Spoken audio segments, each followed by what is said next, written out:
Welcome to the Trashcats Trashcast. I'm Richard. I'm Steven. And today we are discussing the recent Alec Baldwin incident. Some would call it murder, while others would call it a tragic accident. Today the Trashcats are going to get to the bottom of it and discuss why it matters. Hang tight, this one's going to be a rocky ride. Oh yeah, this is it's an interesting one. It's juicy for sure. Yeah, a lot of information, and probably even by the time that this episode actually comes out, there's probably going to be new shit, but... Yeah. We've waited a while. I think it's been at least a month, right? And I think it was good we did, because there's a lot of bold opinions on both sides of this, and we're definitely going to joke a bit, but we're going to try to give a moderate perspective on this. So. Yeah. Well, how was your week? Week's been pretty good. Non-eventful, but that's okay. Good. Not eventful, uneventful. Not eventful's not a word. It is not. Yeah, it's nothing to write home about. What you got going on? I've always liked that phrase, nothing to write home about. No news is good news. I don't know, but it's kind of a romantic phrase. Oh, wait, what am I saying? Happy birthday, Dad. It's my dad's birthday earlier this week. And I didn't, I should have put it on last week's episode because then he would have heard it before his birthday, but now that's how she goes. He's one of our favorite trash cats. He is, man. I like seeing, when we get our analytics back, when it shows Florida, there's like a whole area where like he listens to it in his van while he's like driving places to work. And, he's, there's like a whole area spread that's like just in that area where he lives. And so that doll pops up on his. That's awesome. Very How's your week been? It's been okay. Better than the last couple. Been feeling a little bit better, chilling. Got some really cool art on the way. And I'm very excited. I got a tattoo appointment coming up. Ooh, what you getting? I'm getting the whole back piece. I'm going to be getting tattooed every 3 weeks for the next 6 months to a year. So I am beyond excited. All right, fucking go for it, dog. Filling square feet of my skin in black ink. I'm so psyched. I'll show you the design here in a bit, but I'm gonna try to do I'll give you the sneak peek, but I'm gonna try to do it as like a big reveal. I don't want to tell many people I'm getting it done until I got the whole thing done, because it's gonna be some brutal shit. Hell yeah. Speaking of brutal stuff, I got some honorables. Should I go with it? Yeah, man, kick it off. All right, this first one, I got reminded of this man's work because we were looking at the artist Necro 6, I believe, last week. Mm-hmm. And that artist does digital collage graphic design that looks very similar to Chris Kulski's work. Cooksey. This is like one of my old favorite artists. Yeah. This stuff. Wow. He does these massive sculptures, right? You have to imagine these big sculptures, but they're all made out of miniatures, like found, like action figures, the little plastic sculptures, and he creates a collage of sculptures to make these beautiful shrines that are so intricate, and it's not like like a random assortment. It's like a beautifully crafted piece. Everything's painted in the same tones, and it just feels I remember the first time seeing this dude's work, and just my mind was blown. Yeah, I can definitely see some influence. On your work, and I've definitely seen his work before. It's just absolutely beautiful sculpture, and it's the kind of sculpture that I really I like it, because I feel like it's something I feel like I could do something like this if I really applied myself. I could see it. Because this is like a type of like found objects and not even just found objects, but like, I don't know, crafting details like that. I mentioned before that it's like subtractive sculpture is not my thing. I just can't get with that. But I really like his compositions and like the theming of it. It's all just gorgeous shit. Yeah, I mean, there's obviously so much technique in the construction, but to your point, it's less about the artistic technique of being able to draw something or create something that isn't there. It's more about artistic vision, to be able to use things from the world to create something new. And that's what I love so much about my form of art. And that's part of what I love about his. It's just incredible worlds to discover. Like I can only imagine in person they would be so much more amazing too. Right.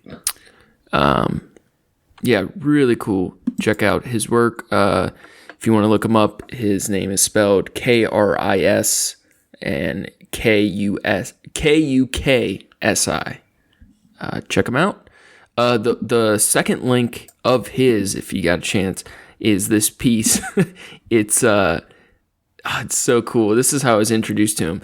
They're sculptures of churches as tanks. This is fucking great. So brutal. Yeah, that's definitely worth checking out. All right. Next honorable mention is, I mentioned it last week, the robotic sculpture of blood. I have a link to it. A large robotic arm futilely tries to clean blood red mess in art installation. The piece is titled "Can't Help Myself." This art installation was on the floor of the Guggenheim. It's by Sun Yang and Peng Yu, and it's this robotic arm working on an algorithm with like a squeegee/shovel arm as it swoops a pool of blood that is on the base of the floor, trying to keep all the blood in the center as it flows away. And over the course of the exhibit, you see the robotic arm cover this white room in blood splatter. It's just beautiful. Yeah, it's really something else. It's mesmerizing to watch. Right. It's gory, but it's elegant. You got to watch the video. If you guys look it up, please check out this video. It's wild. I can definitely picture like some classical music in the background would make this like just a super chill time. Like just put this on a loop for 10 hours on YouTube. That's some American Psycho shit right there. Yeah. Last one. So it's kind of, we had our first taste of winter both in Cincy and Detroit this last week. So this is the piece that captures it for me. The piece is titled "Monastery Burial Grounds Under Snow" from 1819 by the artist Caspar David Friedrich. And this is kind of the original, or like the strongest example of it in my mind, of those old Gothy paintings of a broken cathedral in the woods. I know you guys know what I'm talking about. This is the classic one. Yeah, it's really. I definitely feel the winter, and not just because of the snow on the ground, but the white and light blue and like gray scale shit going on, and then there's like this warmth in the tone of the church, of the cathedral. It's just, and the stream of cultists going in to make their sacrifice.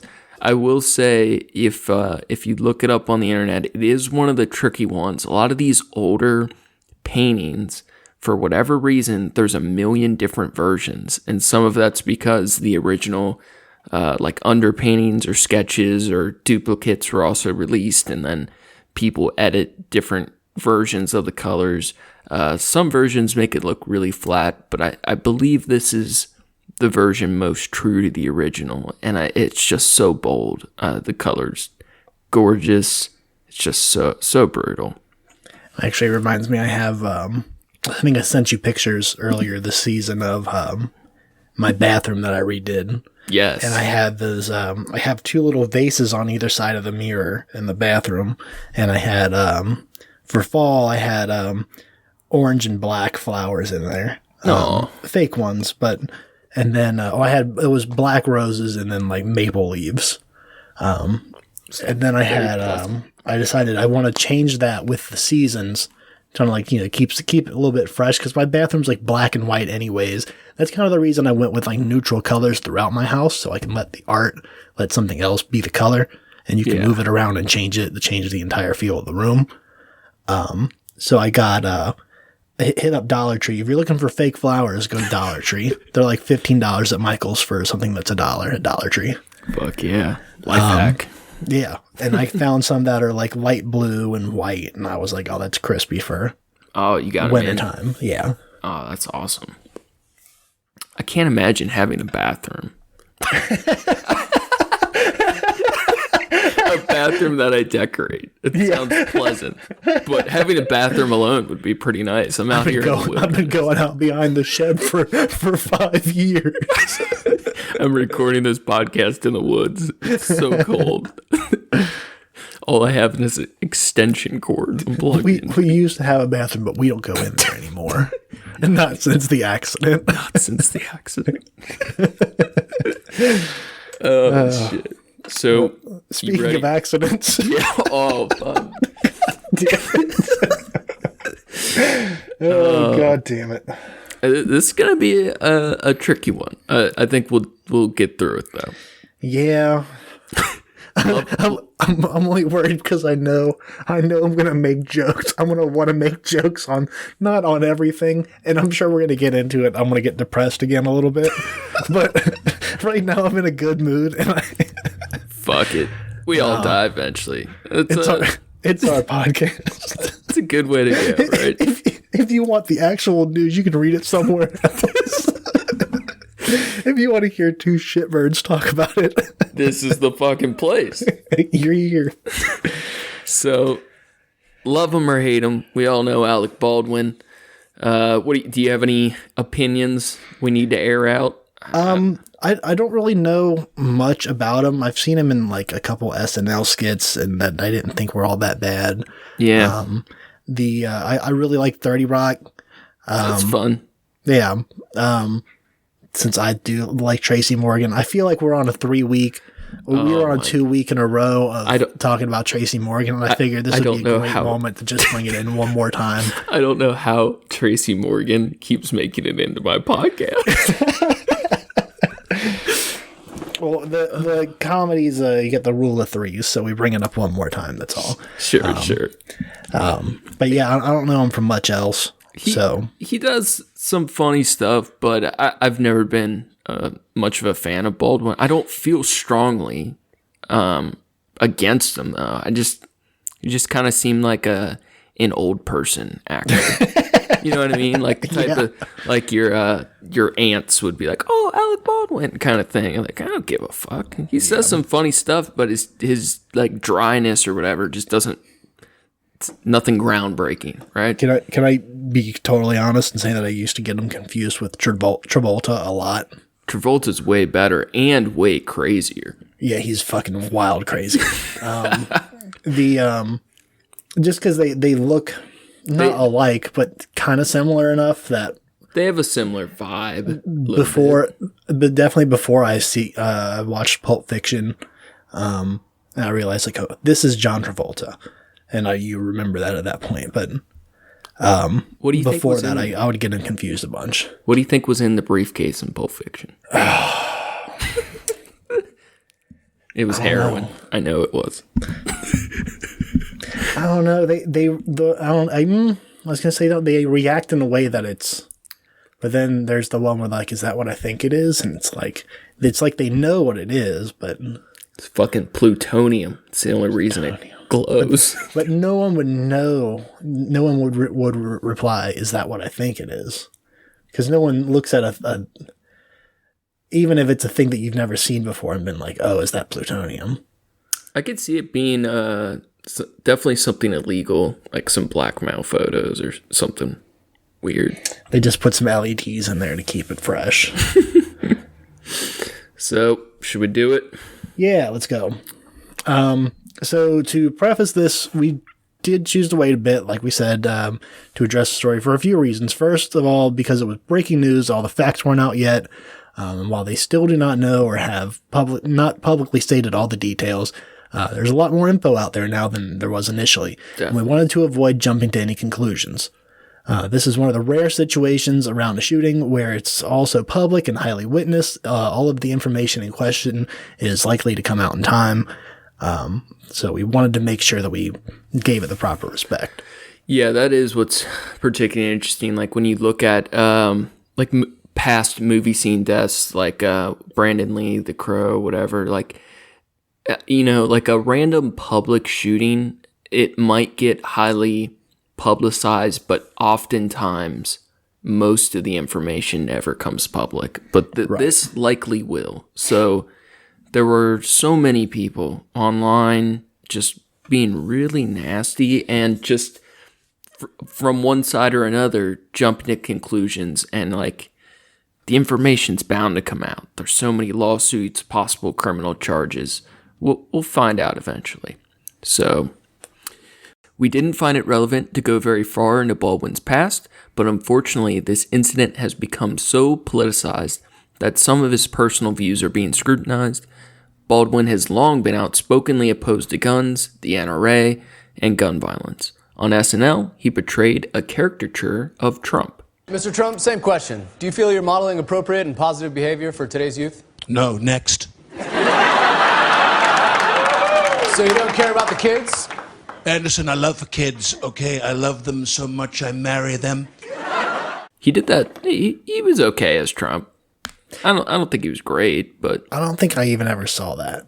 It's goofy. There was just so many people doing Trump impersonations. Of course. It's like, It goes without saying that these factors made Alec an enemy to the right political sphere. And while none of this should matter at all in our world today, unfortunately, it really fucking does. And that's really frustrating. Yeah. So we're going to take a look at the setting in which this occurred. Then we're going to walk through the timeline of events. And then we're going to listen to the rest of the 911 call and other relevant evidence about fallout after the fact. Are you ready, Watson? Yeah, man. Let's get it popping. Do you want the detective hat or the lawyer hat? Oh, detective, absolutely. Okay. The little one with the button on top and the sides that fold down? Of course. And I will be the bird lawyer, specialist in bird law. So, the setting. On October 21st, producer/actor Alec Baldwin shot and killed cinematographer Helena Hutchins and wounded director Joel Souza on the set of their movie Rust. Baldwin was rehearsing a scene on the New Mexico set when he pulled the trigger, hitting two individuals. The Santa Fe County Sheriff's Department is currently investigating the incident. The crew and cast were filming the Western period drama at Bonanza Creek Ranch outside Santa Fe, New Mexico. As an aside note, supposedly the movie's plot revolves around an accidental shooting as well. That's kind of wild. I'm curious if that's actually the case or if people are editing the wiki. Yeah, that's also possible. It's a conspiracy, that's for sure. We'll find out when the movie's out, right? Mm-hmm. Here's what we got for the summary of the movie was in 1880s Kansas, outlaw Harlan Rust rescues his 13-year-old grandson Lucas, who has been sentenced to hang for murder after an accidental shooting. Now fugitives, the pair have to outrun U.S. Marshal Wood Helm and bounty hunter Fenton Preacher Lang. All right, that sounds kind of legit, actually. I did find out this is completely aside from the aside. Fenton Lang is played by goddamn, what's his name? The guy that plays Ragnar in Vikings. Oh, I like him a lot. Yeah. Have you made it through all Vikings? Yes. I'm like missing a few episodes, but anyway. I'm considering going back and watching it when you're done with Fringe. Yeah, both very good. Here's a moment-by-moment breakdown of what happened based on search warrants, affidavits, and 911 calls. This has all been in the news. Yeah. So 6:30 a.m. on Thursday. A typical morning starts with breakfast, but that day the set was running behind schedule. Several of the camera crew walked off the job after days of arguing with the production company over lodging accommodations and working hours. Keep in mind, this was at the height of the film entertainment industry strikes, and supposedly the original crew was replaced with scabs mid-production due to these issues. I wrote that word scabs. It's kind of has a bad connotation, but the strike. Everyone knows what you mean, though. Yeah, the strike very well may have played quite a role in this, and that's going to be interesting to see how that comes out, even if it's not the strike directly, just the stress and working conditions on set. So the LA Times reported that the crew members accused the production of not properly following safety protocols, including the gun inspections. The workers claimed that there were 2 accidental gun discharges on the set before, with Baldwin's stunt double allegedly firing a gun that was announced as cold, only to find a live round in it. Supposedly, cast members have even been openly plinking cans for target practice with live rounds during the previous weeks as a way to kill time between shots. This is not something that would be acceptable on a typical movie shoot. Live ammo is not supposed to be anywhere near the film site at all. Like that's such a breach alone. So as of today, there is a new lawsuit out that alleges that at some point before the shooting happened there, the prop master had shot themselves in the foot. Whoa. And that's just coming out now? Yeah. Well, it's alleged. Yeah. I don't know, but that's a hard one to fake if it's not true. Interesting. And it's been about a month now, right? So, yeah. Wow. Big twists and turns ahead. And we'll get into more of these lawsuits here in a minute, too.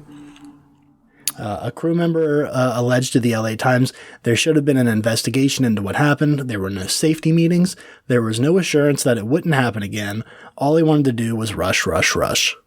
Wow. So I have very limited experience, but I've done not a lot, but a decent amount of like live production stuff for concerts, some of which were bigger bands. Like I did a Guns N' Roses stage crew setup. I did a handful of festivals, random shit like that. It is staggering how unsafe working conditions were. Really, like you'd like these companies that do production, not always, but often, they just don't give a shit at all. They'll have you climb stuff, you'll be on wires or like unprotected, no safety vests, like all kinds of shit. That I would be very nervous around guns on many situations like this. Supposedly, most movie sets are really fucking good, though. So this supposedly is an exception to the rule, but I don't know. Around noon, while shooting at the set of an old church, the crew and cast break for lunch and then return to set. Souza said in a warrant that casting crew prepared the scene before lunch and then had their meal away from the shooting location around 12:30 p.m. According to a search warrant executed by Santa Fe County Sheriff's Office, Baldwin and the crew were setting up a shot that required Baldwin to cross-draw a revolver and point the weapon at the camera. However, because of a shadow that was coming into the church structure from the light outside, the camera had to be adjusted to a different angle. It's always the lighting. Mm-hmm. Souza said 3 people were handling the gun for the scene. Armorer Hannah Gutierrez-Reed reportedly handled prop guns left on a cart outside the structure they were going to shoot in due to coronavirus restrictions. Assistant Director Dave Halls handed one of those guns to Baldwin. According to Santa Fe court, Halls announced that it was a cold gun before giving it to the actor Baldwin. That there are some contesting accounts of that, but that is largely believed to be true so far. Mm-hmm. As a result, Baldwin and the 2 people who were wounded believed the firearm was safe to use in the staging of the scene. Both the director and Russell noted that cameras were not rolling at the time as they were still setting up the shot. Now, what could be, we very well may find out later, they said they were not rolling. But if you're on a movie set, even if your primary cameras aren't rolling, there's rarely a time that there is no camera going. Even if someone's just documenting for insurance reasons, for posterity, like behind the scenes, like there's almost always a camera going. So I don't know. I think it's very possible we find out eventually that there is some sort of footage. Mm-hmm. Sousa said he was not sure if the gun was checked again when everyone returned from lunch. However, he since stated that firearms are supposed to be checked by the armorer, followed by the assistant director, before handing them to the actor. Sousa said he was not sure if people were checked for live ammunition on their person, but stated that live ammunition should not have been anywhere near the scene. And I've since seen that there are other people that are saying that the assistant director shouldn't have been handling the gun at all. It should have been the armorer, either the armorer straight to the actor or the armorer to the prop master to the actor. So and there's also things coming out, and I'm not sure what the protocol is on this, that are saying that all three of those people are responsible for checking the gun.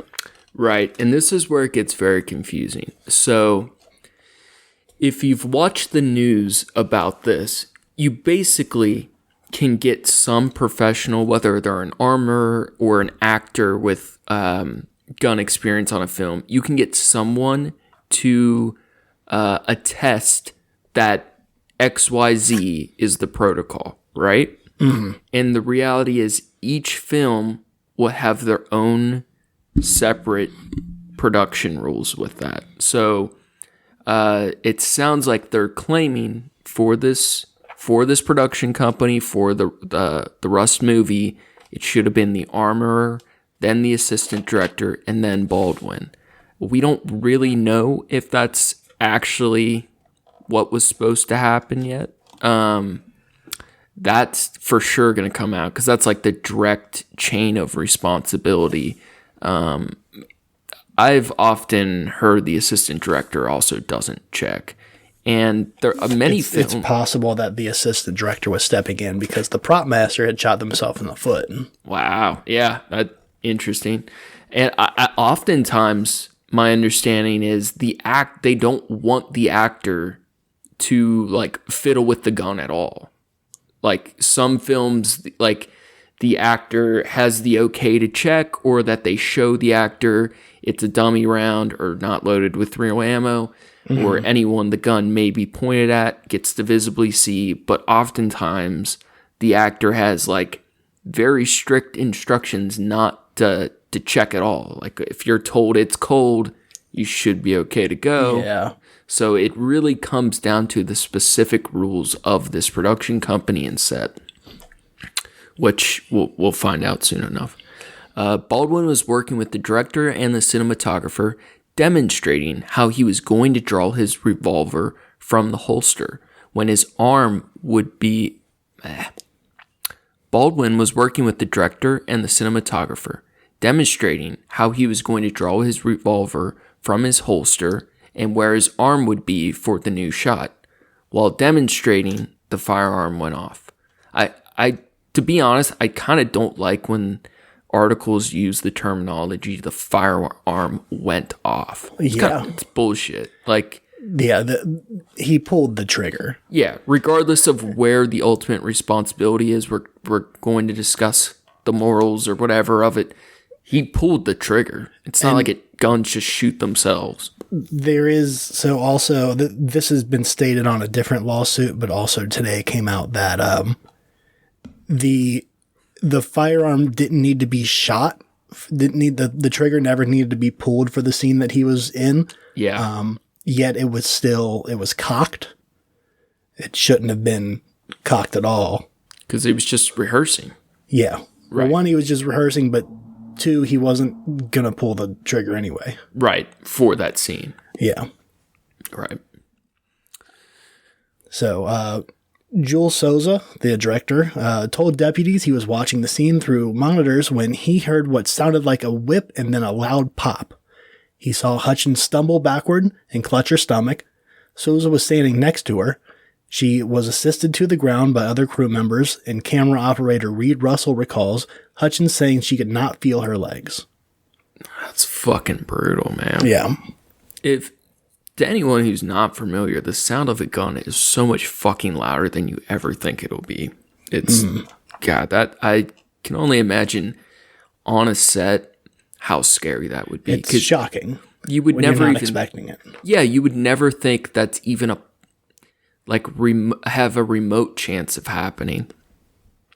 Baldwin, meanwhile, was reportedly shocked after the gun went off and continued to repeat the phrase, "What the fuck just happened?" Only one round was discharged, and it grazed Souza, but fatally hit Hutchins in her shoulder. Damn. Bonanza Creek Ranch has had 2 people accidentally shot on a movie set by a prop gun. We need help immediately. Okay. Bonanza Creek Ranch. Come on. So was it loaded with a real bullet or one? I cannot tell you that. Okay. Is there any serious bleeding? I don't know. I ran out of the building. What we That's needed. fine. I still have to go through these, okay? Are they completely alert? We don't know. I can't tell. Maybe? Hello? Hi. I have a protocol of questions I need to ask. If you can just answer them the best you can, okay? Are they completely alert? Yeah, they are alert. Okay. What part of the body was injured? I'm not sure. I'm not in there. Okay, that's fine. Is there more than one wound? I think there's one on 2 individuals. One wound on 2 individuals? Okay. Yeah. Okay, I'm sending the ambulance help you now. Stand line. I'll see exactly what to do next, okay? Okay. The 911 call was made by the film's script supervisor. She told the dispatcher, 2 people have been accidentally shot on a movie set by a prop gun. We need help immediately. Per the 911 call, a director and a camerawoman have been shot. A press release from the Santa Fe Sheriff's Department said deputies were dispatched to set around 1:50 p.m. local time, and then the call indicated that an individual had been shot. Why this happened is the question investigators are still trying to answer. Many of those present on set, including Baldwin, have insisted the assistant director called out cold gun when handing Baldwin the weapon. Cold means no ammunition is in the gun. A detective declared that the crew member did not know that live rounds were in the prop gun. I really do think, man, it's hard to say for certain, but if you say the gun is cold and the actor is not supposed to check, man, that person holds a lot of responsibility. If I hand my friend a gun and I tell him it's not loaded and he shoots himself in the leg, that's my fault, right? Or even just, you hand someone a hot pan and you tell them it's not hot. Cold pan. It's a cold pan, and then they burn themselves. Hot pan. Gotcha. Yeah. It's fucked. They fucking gotcha. 4th degree burns. Gotcha. 4th degree burns. It's a rough one. Some McDonald's shit right there. Hutchins was transported via helicopter to the University of New Mexico Hospital in Albuquerque, where she did later die. Souza was transported by ambulance to Crisis St. Vincent Hospital, where he was later released. So that's kind of the story for now. A lot more of the details and specifics of the chain of command, which is what's going to be really important. That's often, or we believe that's going to continue coming out during the legal fallouts, be it the criminal court potential criminal court cases of Baldwin, or the other people, or the civil lawsuits. So police have not currently decided if any criminal charges will be levied against Baldwin or any of the crew members, but in the meantime, the civil lawsuits have already begun. Serge Fetnoy, the head of lighting on the film Rust, filed a lawsuit over Alec Baldwin's fatal shooting of cinematographer Helena Hutchins, alleging negligence that caused him severe emotional distress that will haunt him forever. He said in the suit that the bullet that killed his close friend Hutchins narrowly missed him, and he held her head as she died. Fuck. Yeah. Oh, man. The lawsuit filed in Los Angeles Superior Court names nearly 24 defendants associated with the film, including Baldwin, who was both star and a producer. David Halls, the assistant director who handed Baldwin the gun, and Hannah Gutierrez-Reed, who was in charge of the weapons on set. It was the 9th film that Svetnoy and Hutchins had worked on together, and he had taken the job at low pay because she asked him to. He's quoted as saying, "She was my friend." And he has also said that he had seen guns sitting unattended in the dirt a few days earlier on the shoot and had warned the people responsible about them. Those are such red flags. Fuck. Yeah. The thing is, I can really understand in a way, like, it seems like common sense or like basic, like, gun safety. But all the people, I would imagine no one thought of those guns as real guns, even though they should have been, you know? Mm-hmm. It's really the ammo that makes the difference. Like, how that ammo ended up both on set and in that gun, I think is like the most important factor. What you're saying is guns don't kill people, bullets kill people. Dude, I hate how cliche that, like, that, you know, guns don't kill people, people kill people. But it's like, how the fuck are you going to blame an object? I don't know. It's like, we all make fucking choices. Like, yeah, guns don't. Yeah, we do. According to the lawsuit, on the day of the shooting, he was setting up lighting within 6 or 7 feet, 2 meters of Baldwin. This is the lighting guy, Svetnoy. He felt a strange and terrifying whoosh of what felt like pressurized air from his right.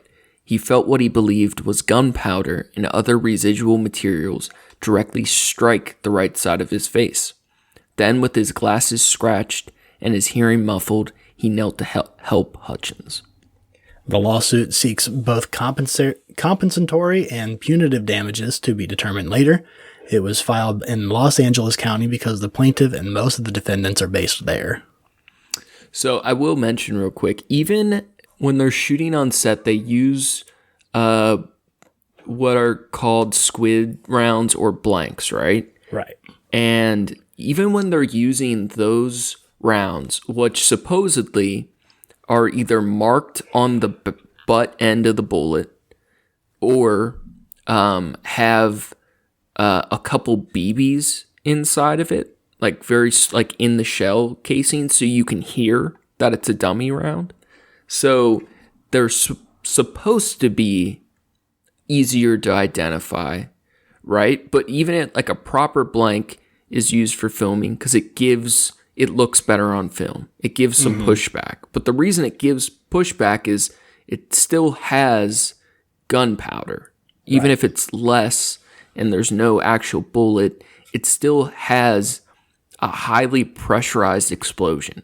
So even when they're using the blank rounds, they often have to have protective glass, or people have to be a certain distance away or wear safety shit, because the pressure from a blank round can still fuck you up. Like if you're right next to someone shooting a blank, it'll still burn you. It could blow out your eye, damage some shit, push something through the air at you. It's still fuck your ears up. Yeah, it's still pretty serious. So here's where things get really wild.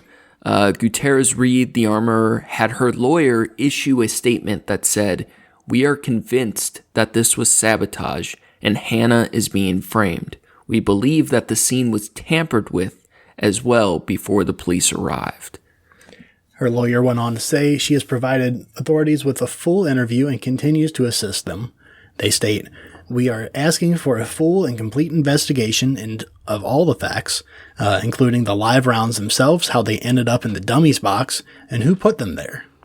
That is so crazy. Like that in the initial reporting that, wasn't out, right?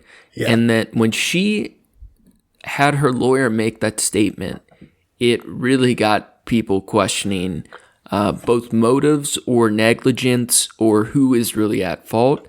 If she's telling the truth, that is something much more nefarious. If she's lying, she is hardcore deflecting blame. Yeah. So that is a major lawsuit that very well may impact the criminal aspects of charges, right? Gutierrez Reed said last week that she had inspected the gun Baldwin shot, but doesn't know how a live bullet ended up inside. It's really, I don't know. I don't know. So when they say like, okay, one person inspects it and then they hand it to someone else and then they inspect it and they hand it to someone else, what's the time in between that? Is it like a matter of seconds? Is it a matter of like, this person checked it, they handed it off to somebody, and then this person had it for a while, and then... So my understanding is on let's say you're on a Paramount movie set, very fluid, everything's professional, they're running smooth, right? Mm-hmm. From what I understand, the armorer is always on scene anytime there's a weapon involved, right? Right. They'll be right off the set with their workshop, trailer, whatever. From what I understand, the armorer should be right there. The gun, they have checked the gun. They have to check it a certain amount of times. They often have their second in command check it. When the scene calls for that weapon, they doodle on out, hand the next person in that chain, which it sounds like could be the assistant director, or on other shoots, it might go straight to the actor. And then, depending on their rules, the actor may or may not need to check it, and you're good to go. So from what I understand, it's a short process. Okay. But what I didn't like about the wording of this article is the article came out a week before, like we were citing it, but the article just says last week that she had inspected the gun. Does that mean she had checked it that day? Like she was like supposed to on set, or was she saying I had checked it earlier that week? Like that, it's not very clear wording that. I took that to mean that they, like, during the press interview or the news conference, that she said that. See, but I agree, but also if you wanted to twist the words. Yeah, it would be a very good way to do it, know? Because you could be like, it was double checked by me. I just didn't do it right before the scene. This is where it's important. Well, we brought up like how politicized it's gotten, because we got a lot of this information from different sources. Yeah. But one of those sources was Fox News. Yeah. Who has, been posting shit about making it more of a political thing because he's Baldwin's anti-gun, and then suddenly now he's, in trouble for shooting somebody. Yeah, social media is just bullshit, but it's been just very inflammatory. But even on Fox News's website of the article publication, it is some of the most disgusting commentary, both from the people, the news hosts, and users leaving comments on the articles. It's just really dark shit. Yeah, I went through and I tried my best to take out as much bias as possible, to just state facts. Yeah. And, quotes wherever possible, but just to try to make it where it's just... I feel like we've done okay so far, because the reality is, like, we don't know. We might not ever know, but likely the information will come out. So, like, the people that are being very bold or inflammatory, regardless of what their perspective is, it's just really foolish. Like, because you very well may find out you were totally wrong. So, going with what we know, or at least prefacing it as we very well may be wrong, I just think it's pretty important. Yeah. So, a Santa Fe area district attorney said investigators have encountered no proof of sabotage. Currently, the DA says the investigators who loaded the investigator know who loaded the gun, though it remains unclear how the deadly round of ammunition got on the movie set.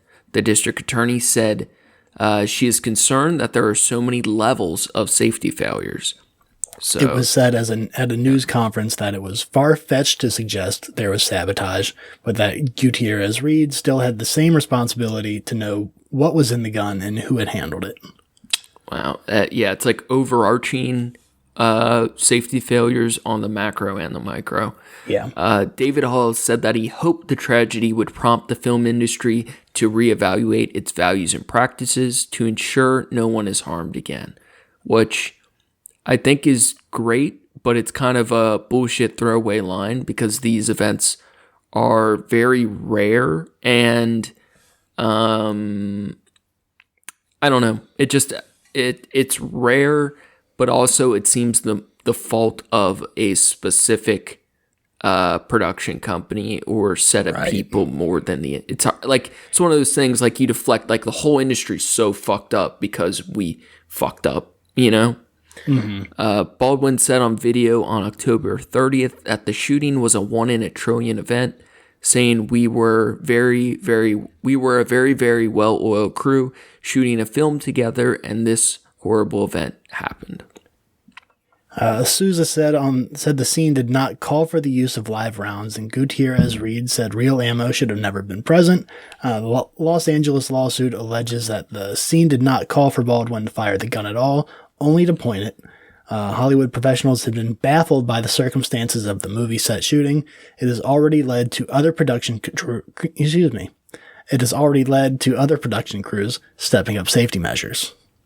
I mean, that's great. It's great. Anytime something tragic helps people up their safety or awareness. Yeah, but like you said, it's on the I think on the micro scale maybe that makes sense then that it's it's not just an overarching thing that needs to be changed, but or maybe nothing needs to be so much changed at all other than like smaller production crews are all, they're more aware of this is what can happen on a set when you're not on top of your shit. Yeah. This is a little bit of a jump, but I know I've mentioned to you one of my like old philosophy theories that I had found and kind of ran with myself, the INRI theory. It sounds familiar. It's the letters that I forget the exact meaning, but it's something above Jesus. Yeah, above Jesus on the cross, INRI. But there was some philosophy theory by some weird metaphysics dude I knew on the internet at some point. But the theory was in relation to Columbine, and the idea was that for X amount of people, so many people have to die to prevent worse things to happen.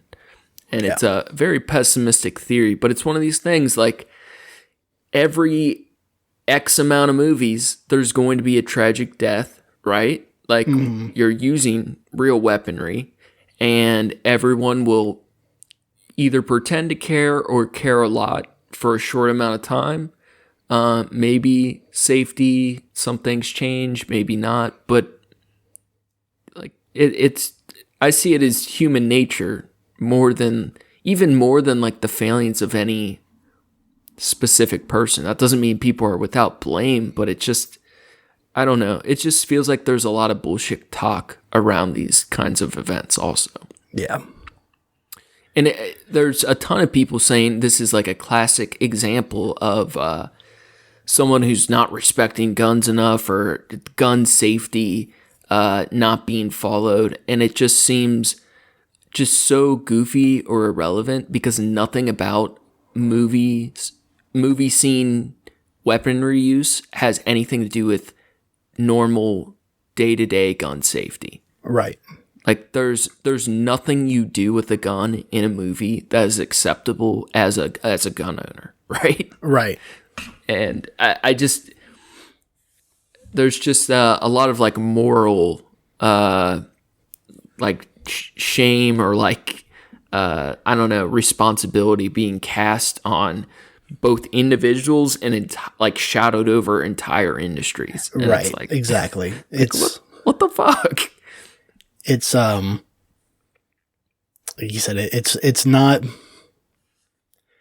going after gun control and gun safety in general based off of this event is it's not the right place to focus your energy at. It's the wrong angle of attack. Yeah. Completely. It's like there are so many other things that you can put forth your like a structured,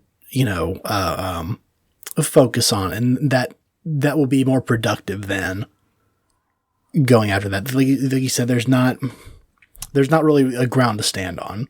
Right. Like, let's say you are false equivalency. That's the word I was looking for. Yeah. Like, let's say you are super pro gun and you hate Baldwin because he's been anti-gun.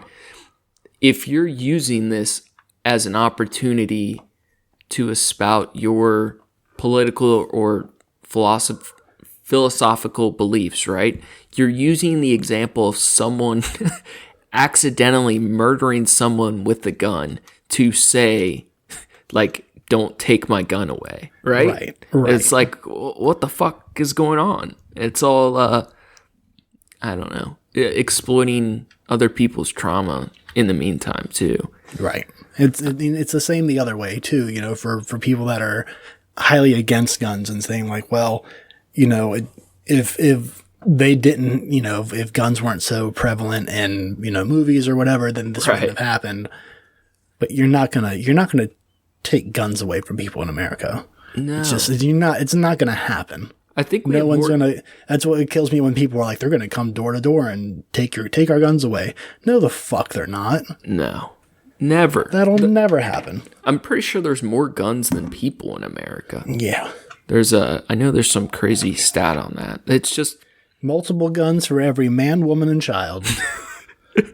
You leave the hospital with the gun when you're born. Isn't that how it works? Is it on Brooklyn Nine-Nine? They go to Florida for something, and someone gets a gun out of a vending machine. That'd be dope as fuck, though, for real. Do you remember the first time you fired a gun? I do. Well, I'm pretty sure it was the first time. Because I feel like where our point of views come from kind of reflect on our perspectives on this. So yeah. I want to ask you. I'm pretty sure I wasn't 10. Yeah. We were taught gun safety from a pretty young age. I'm almost certain I wasn't 10. We would go out to Auntie M's out in the I think she lived out like Loveland area or somewhere. But we would just fire rounds in her backyard because she had a big enough lot and the area was really small. And I've owned and shot guns for most of my life. Yeah, and I can tell you're a responsible gun owner because I have never seen you with a gun. Yeah. You know what I mean? Yeah. Like the people that flash their guns or fiddle with them all the time or whatever, it's like very obvious they don't know what they're doing or there's too much ego involved to use it. Yeah, there's one thing in like handling it enough that you feel comfortable with it. You're not scared of it. Because that's also extremely dangerous. But when guests come over, you're not like, hey, check out my gun. It's gone. Yeah, no one knows it's there and no one sees it. Unless we're going to a range. Unless we are at a range where I'm about to fire it, it's not going to come out. Yeah. I think the first, my experience with guns was very different because I had no exposure to them as a kid except as like something dangerous I saw like sketchy people with. And then the first time I shot one, I think I was like 16 or 17. And it definitely was on some sketchy shit when I was highly intoxicated. And the person who gave it to me thought it would be really funny to have me shoot a 12 gauge in a like tiny basement, like at a wall. And I had no idea how loud it was going to be. My ears were ringing for like a week, dude. It just like reverberated off every wall. It scared the shit out of me. God damn it. God damn it. I definitely used to be pretty reckless with firearms, but I also, there was definitely a point where I realized how unhealthy it was to even have around, so I got rid of them all, you know? I didn't want to be that person. So I feel like, I don't know, I just feel like we have a healthy respect of the people killers. The people killers. It's one of those things. I mean, it's like it's something my dad taught me from a young age, and not in this context, but like certain things like snakes and fire and shit like that. Like to have a healthy fear of something is important. To have a respect of it. You know, it's for your safety. Yeah.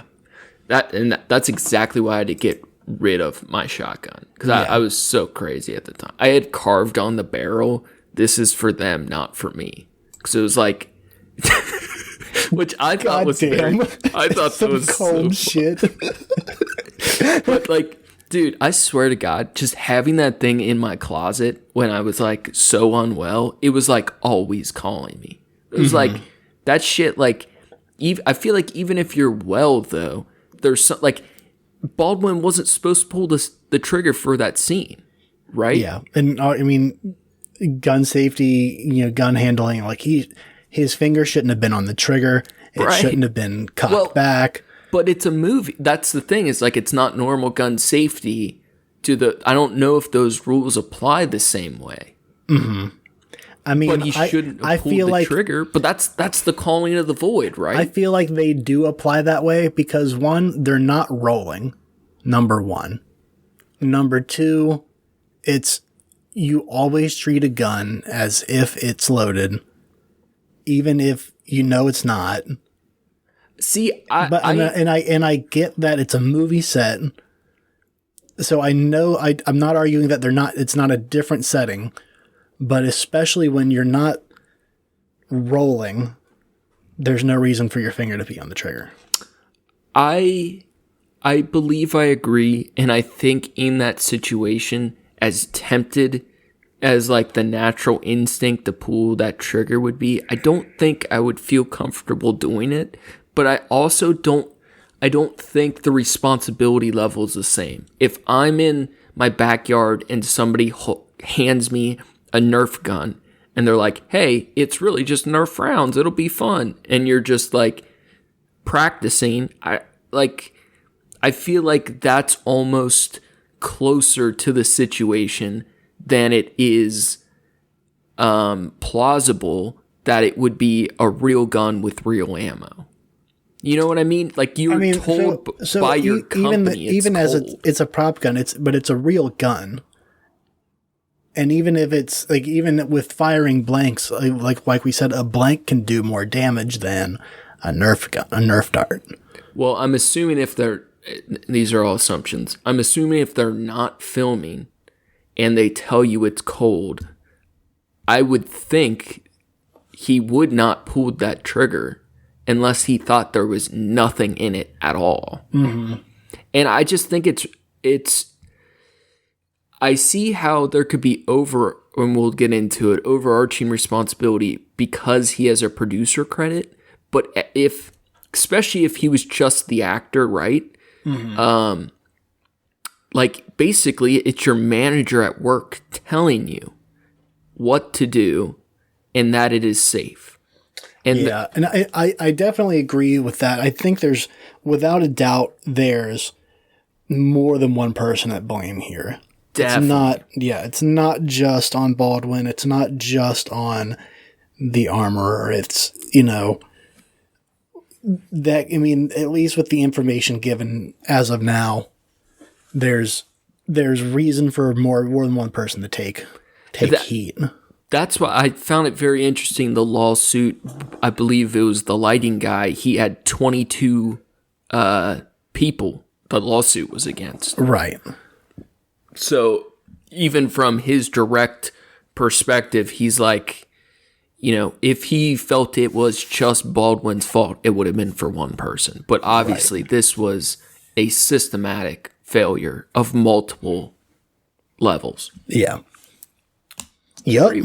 Pretty wild. I mean, I remember there's been, when they were filming The Twilight Zone, there was a helicopter crash that killed some people. There was that crazy lion and tiger movie. I'm blanking on the name of it, but it has the most... Tiger King. No, they just put out season 2 of Tiger King, though. Oh, really? Yeah, it definitely won't live up to the first, but it's some follow-ups. But there was this other movie that we talked about potentially doing an episode on about it's the chick that was in Hitchcock's Birds that got scarred by him throwing the birds at her. Yeah. Her husband and her made a movie about lions and tigers, and it's the most injuries that's ever happened in a movie. Like, there are hundreds and hundreds of stitches, severe injuries. Like, it was like over 10 people were bit by tigers and shit. Like, shit goes wrong, but it's typically only when things are really out of hand. Yeah. I do want to send over this headline I just found. Okay. Can edit this part out. Tiger King 2 is great. God, this is CNN. Yeah. Dude, they're getting so desperate with article time. Great. I thought that was pretty funny. Should I read any of this? Or? No, I just wanted to... I just saw that. It was just, we were talking about it for a minute, and I seen that, and I didn't want to forget. So our takeaways on it. Yeah. I think this is an example of it's a sad, tragic event that never needed to happen. It's something that could have been prevented with proper care and attention. It really is sad because I know what it feels like to get comfortable in your job and you start to slack because of it. And then that leads to bigger things that can all fall to the wayside because it's just simpler to do it later or know that someone else will handle it.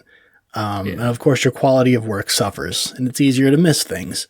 And I do understand that it's hard to stay on the ball all the time, especially when your work environment is hectic and changing and has issues like theirs did. But at the end of the day, you have to be ready to take that responsibility. We were just talking about it,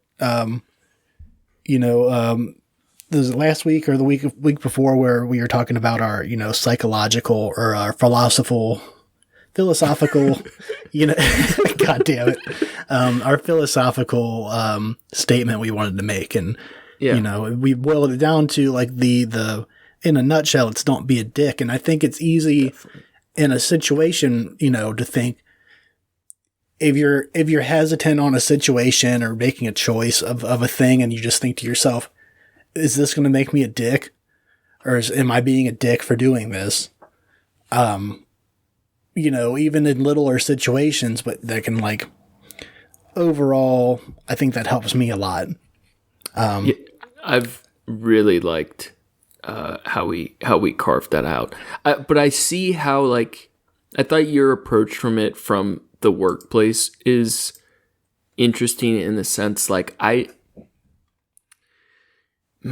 jobs suck so much. I could see if you were frustrated, you're on this film set, you see the production company is not taking good care of you, you're underpaid, they might be replacing you because the whole crew is unsatisfied with working conditions and people are kind of up in arms, they're replacing you. I see how mistakes could be made without trying to be a dick. Exactly. And when you're just trying to get by and do shit and especially I mean, it's almost kind of the same. I feel like there's a lot of stuff that's like when you have to make up for the work of other people because other people don't pull their weight or, stuff like that, especially. But it's like, I've worked jobs where it's like just little stuff where like we're closing up the restaurant and then like, everyone's leaving and I'm just about to lock up shop and I realize, oh, no one put the trash bags back in the trash cans. No one put in like new trash bags in the cans, or like someone forgot to turn off this thing, or like, someone forgot to sweep underneath this thing. And it's like, 30 minutes, 45 minutes later, I'm getting out the building because I'm checking on little stuff. I'm seeing little stuff that other people miss, just because it's carelessness. It's just, like they got other stuff that they were working on and that they were focused on, and they forgot to check it before they walked out the door. I was going to say, when everyone fails to do something that anybody could have done, nobody is without some blame. And that being said, the people tasked with the specific job of ensuring safety while handling firearms are the most responsible for the event that occurred that day. And I'm not saying that they have all the blame, but I feel like those people that are put in the position of ensuring that, like, that's their job, is making sure that this doesn't have an issue. That's the only reason that they have an armorer on set. That's literally their job. Yeah. Is to prevent what happened. Right. I think that holds true. I think that's a pretty direct way of looking at it. I think where it could get more murky is that supposes that nothing nefarious happened, or that, I don't know, that they were all trying their best. Like, it almost assumes like the good in people. And I don't know. I think that's most likely the case, but it seems like things were so chaotic on the set that it may get a little murky. What I wanted to mention though, I really liked, like, you created the "don't be a dick" thing. That's your brainchild. I love it so much. I think of it all the fucking time. But part of the reason we discussed doing a philosophy episode is because I feel the need to flesh things out a little bit more. And I almost see this as an example of that, where like the overarching theme of life is not to be a dick, right? But then what about situations like this where like you're trying your best? It may not be directly the situation, but what about the parts of life where you're trying your best, you're not trying to do anything wrong, but you make a mistake and you have like ultimate responsibility over something and someone's hurt? Like there's parts of that philosophy I feel that need support. Well, yeah, and I feel like I know. Yeah, I'm like, just in that event that something happens, I still feel like something happens whether it's outside of your power or not. There's still a part where you have to step up and at least, I don't know, take responsibility. You take responsibility, even not saying responsibility for something you didn't have control over, but take responsibility for what you did have control over. Even if it's like this got out of hand, or you're in too deep in a bunch of shit and you're overwhelmed with stuff and you're still trying to hold it together without getting outside help, and then it all folds in on you, like then you are to blame still because you didn't reach out for, you didn't address it with someone sooner before it became an issue. Yeah. So, all right, to that idea, is it a bit of a dick move to sue? I see it kind of as open game for most of the people, but is it a dick move to sue Baldwin or for criminal charges? I know we definitely don't know the scoop. I don't know about criminal charges. Criminal charges doesn't make sense. In the light of what we are aware of, criminal charges doesn't make sense. Right. Now, are you familiar with the Travis Scott thing going on right now? A little bit. Yeah. I know a bunch of people died and there wasn't shit being done about it or something. Yeah, I see that as very similar. So at his concert, you know, he encourages mayhem and stuff, even to the point of like encouraging people to jump off shit. One person was permanently paralyzed at a previous show. He tells people to hop the fence, whatever, to get into venues.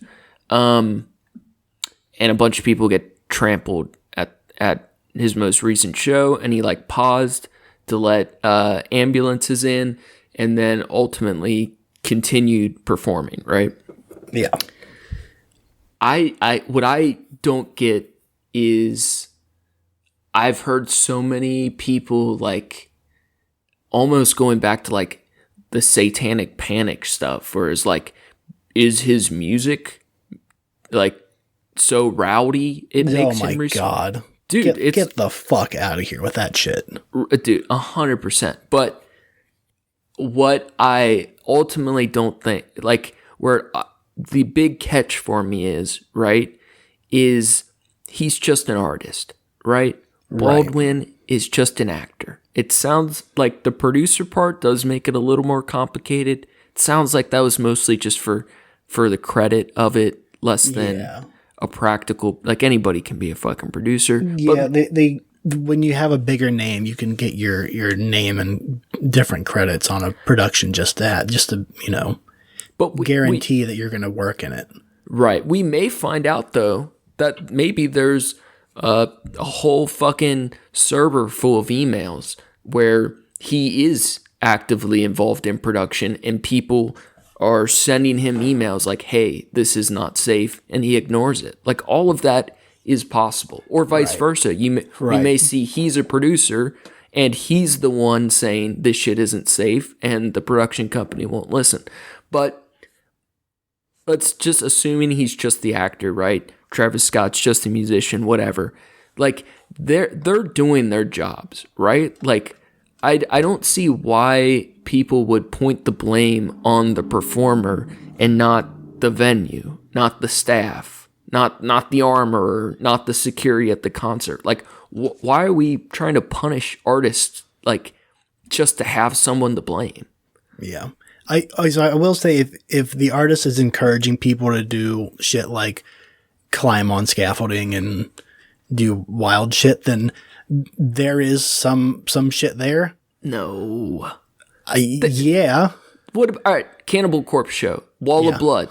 They want everyone to run at each other, fuck each other up. Like, are we gonna blame them for that, or are people like they're being encouraged, but it's still their choice? If somebody tells me to jump off a bridge, it's on me, right? It might not be like a good moral thing, like band. I feel like it's. We can't blame them. No, so I guess there's a series of events, or the timeline of events that I feel like changes it a little bit for me. If no one's climbing on scaffolding, and then they say that's something about climbing on scaffolding, I feel like that's fine, because I feel like that's different, because if there are people that are already doing it and then they're encouraging it afterward, that's worse, because they see it and then instead of addressing it like, hey, get the fuck down, like, don't be fucking stupid. It's still like that's a liability on them. See, but that's like the type of shit that's in contractual agreements between the artist and the venues, right? Like, so like, what about instances like Tech Nine's song Riot Maker? There's the chick from Ohio that gets her head split. It's in the fucking song. She sues him. Yeah. So it's like, if we make the artist responsible for everything, then they're not even going to be allowed to tell you to mosh, right? Moshing, I feel like, is different because you're interacting with other people. Climbing on scaffolding and shit is different than moshing, because there's no reason for you to be up there. But I just think it's all free game. Like, if people climb and they climbing crack their skull on private open, property. But fuck them. Who cares? Right? Like, if some loser kid... The family of the people that died cared. Then they should have raised a smarter kid. Like, for real. Like, I just think, like, that's up to the person. If they want to fuck themselves up, I don't see it, you know... Maybe the venue has some responsibility because security is the one that's not allowed. If, let's say, the performer is saying a bunch of heinous shit, like at that MSI show I was at, he said, we're locking all the doors and I'm going to gas and kill everyone in the crowd, right? That's what he's screaming on stage. Yeah. If he was telling us all to kill ourselves instead, then it's security, it's the venue, it's the production company. It's their responsibility to end that show safely. And the artist is at fault for breaking rules of their contract with the venue.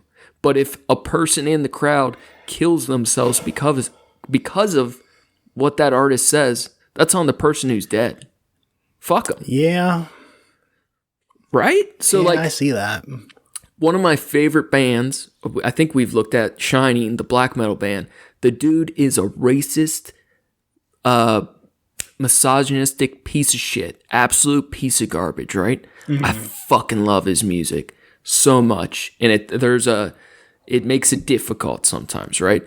But he puts out his albums and he tells his fans all the time, constantly, multiple times an album, at every show, he tells his fans to kill themselves. He's like, if you're a true fan, you'll kill yourself. Yeah, you're not real metal unless you kill yourself. Yeah, dude. Which is salty because he doesn't do it.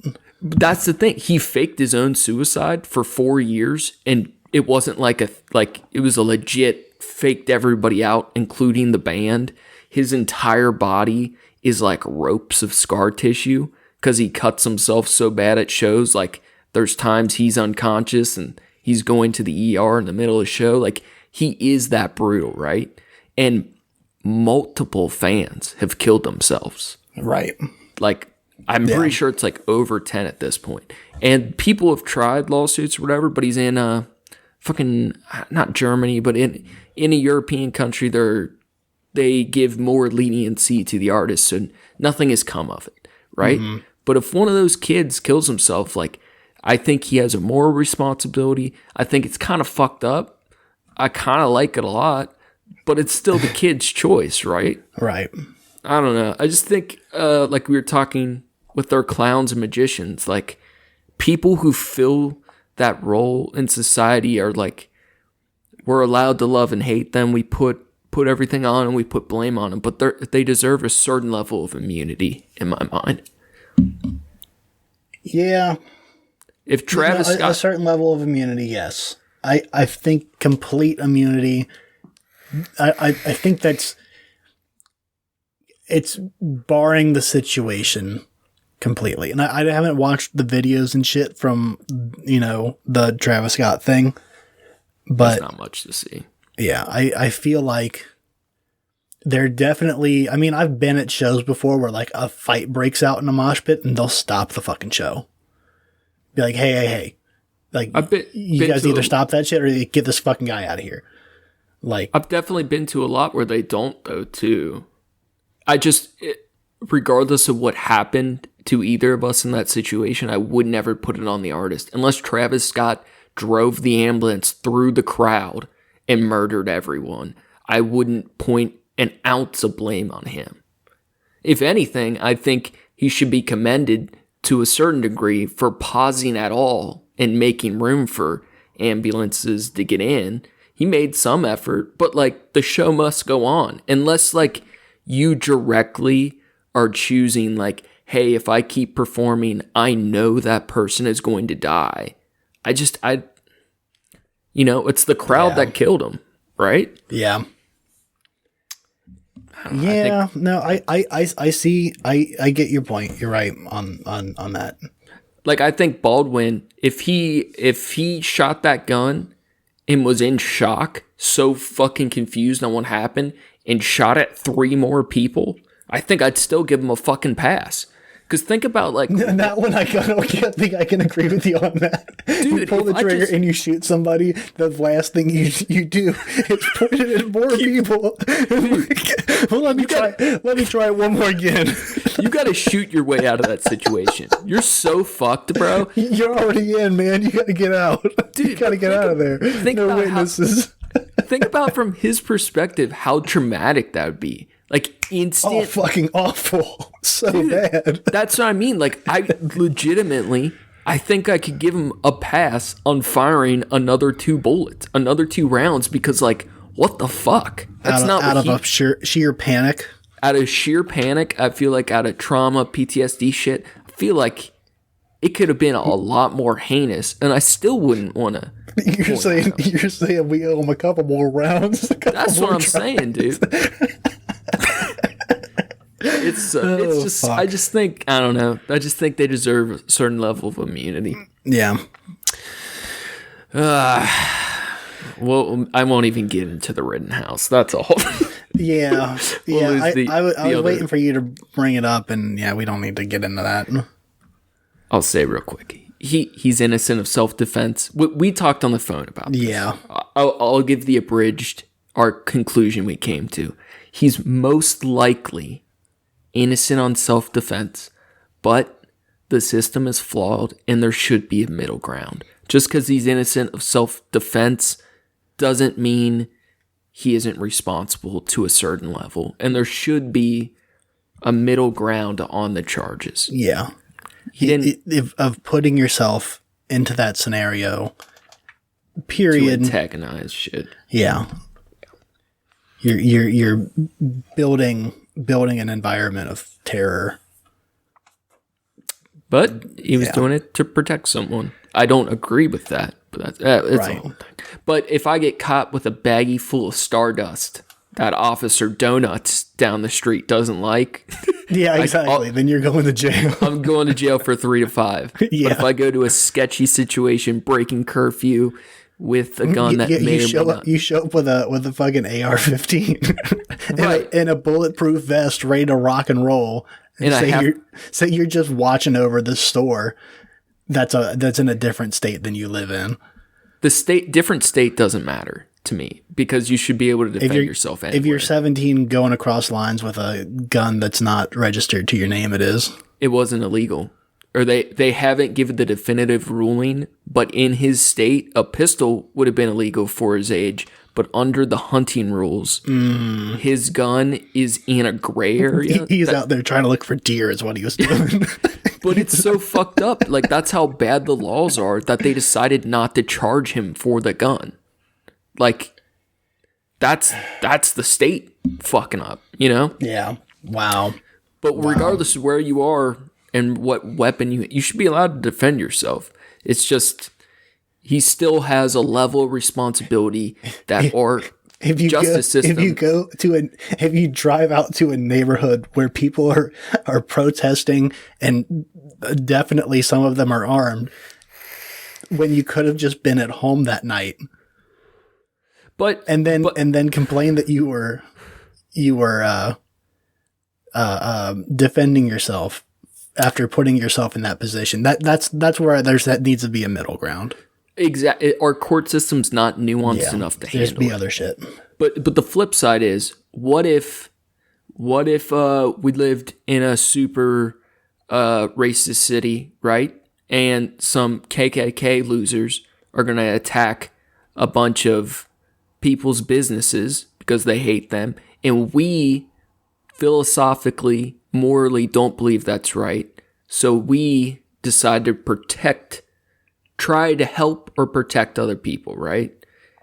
Like, just because what he believed was wrong doesn't mean he didn't have the right to do it. That's where I think he had the right to do it. I think it's bullshit. I think our court system is not, it's just not nuanced enough to be able to look at matters of gray, because he has a level of responsibility, but he had the right to be there. Wherever I may roam, this world's fucking mine. I can go anywhere and protect myself, right? Yeah. It sucks. I feel like I have more to say on it, but I don't want to get into it any more than that. Fair enough. I'll take off my lawyer hat and I'll put that on the shelf. I'll put on my my little journalist hat, and so here's my thoughts on Baldwin. I kind of fell into the trap. I got a little hyped up by this whole story initially. I've watched way too much of Baldwin Rittenhouse, something to keep me busy during work. I just like court shit or whatever. I think the big thing is, like, with Baldwin specifically, just like none of this fucking matters. I think it's really fucked up how much people, media, news, whatever, just pretend to care about the people who died. Yeah. It's political opportunism. And I think it's generally sounds like a tragic accident. I don't think the conspiracy or nefarious aspect, I don't think those things are going to hold water, but it'll all come up. I just doubt Alec was responsible directly, but I don't know. He definitely could share some overarching moral culpability, but it just seems really irrelevant. I wish him and all the people directly affected by the whole incident, I wish them good energy and the best of wishes. It's sad, but it's a really stupid story. It's captivating. It gets people interested. Yeah. It's juicy drama. It makes a good headline. Yeah. It's just... There's just so much commentary that's just been toxic as fuck. And the feigned sympathy or outrage is just, like, not helpful. Even if, like, you don't think it's gross or you find it entertaining, which I definitely have at times, it doesn't help anything. Right. Everyone involved commenting, it feels like, is really bloodthirsty and they want to blame someone. This is like the whole clown philosophy, right? Mm-hmm. This week of the news, Baldwin was the clown, right? If you disliked him, he was the clown because he killed someone ironically. And right.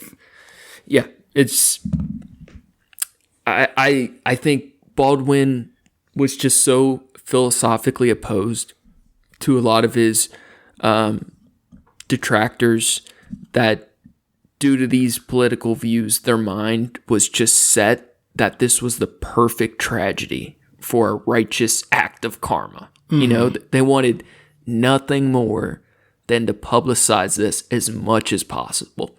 And it's just like really cringy and cruel. Yeah. Like some of these stories, it's just so shitty. It's like, oh, thank God Baldwin shot and killed somebody.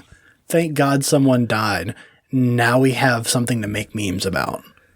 Right. And honestly, some of the memes are funny, but like, how can you, like, so many of the Twitch people, YouTube, like the day after they're on their platform, like, it is so sad. It is so incredibly tragic. Baldwin killed someone. And now, because of that, I'm going to talk for 4 hours on how much I love guns and how no one will take away my Second Amendment rights. Right. Like, get the fuck out of here. Alec Baldwin did what? Not clickbait. Right. You'll never believe number 4. So here's my black pill moment, right? This is my nihilistic take. So I wish anyone harmed or affected by it, I wish them the best. But frankly, I really don't care about random people I don't know who died. Right. Right? People die all the fucking time. It is sad, but like, it doesn't directly affect me. It's hard to believe a stranger is a long-awaited friend. That's a Rush line. I can't pretend a stranger is a long-awaited friend. I like that, despite Rush having said mm-hmm. that. I'm gonna get you on Rush. I'm already working on a playlist of like start here and how to get into it. But yeah, you want to hear my version of that quote? Yeah. This is something I had one of my rehab buddies told me, and it's always stuck with me. If you don't feed me or you don't fuck me, you're irrelevant. And that's the fucking all right, truth. Yeah, I'll work with that. Friends are the exception, but like random fucking strangers that die from like gun accidents, I don't give a fuck. She seemed really cool. Like, I don't want something shitty happening to anybody, but it doesn't fucking matter. It's just so fucking pointless. And to pretend to care, or that it's to use that grief to undermine other people's political views or beliefs, it's just really stupid. Earlier we talked, like, we both like guns. I don't want them taken away from people. I just don't get why anyone would be so pro Second Amendment or whatever the fuck that they want to use the irony of someone's death in an accidental shooting to their advantage. Right. It's all nasty political vulture shit. Right. I think if you believe in something, you should speak it loudly with your chest. I think it's great to stand for what you believe in and to share it with pride, but cruelty is a sign of weakness. Yup. I feel very strongly about that. Mm-hmm. Bullies aren't good. It's overkill. It's compensation. Yeah. It's like the truck nuts. Dude, if you... people with trucks in general that have no reason to have a truck. Oh my God, you read my mind, bro.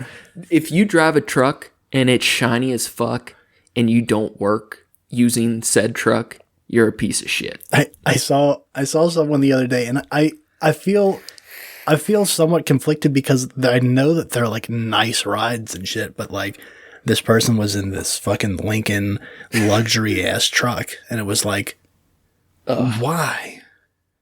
Like, you can tell that it's never seen any work. You know, to me that you can say like, oh, maybe they got a truck so they can move their boat to, wherever, or take it to different lakes in Michigan or whatever. But like, you want another hot take? Yeah. I think if you own a boat, you're kind of a piece of shit too. But if you're driving a boat or a truck to move your boat, it's pretty bad. Well, I can sympathize with that, especially with the fact that to own a boat takes so much money. To own and maintain a boat, and it also depends on where you're at too. Like, yeah. My dad has, I'm not even sure if he still has it. I think he does.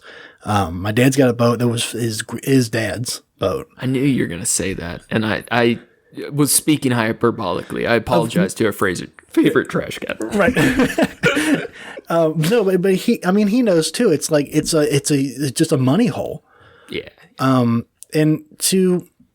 It's one of those things where you see like, for people that have the wealth to manage shit, not just to own, but to own and manage shit like that, there's a level of disconnection from the rest of the populace. Yeah.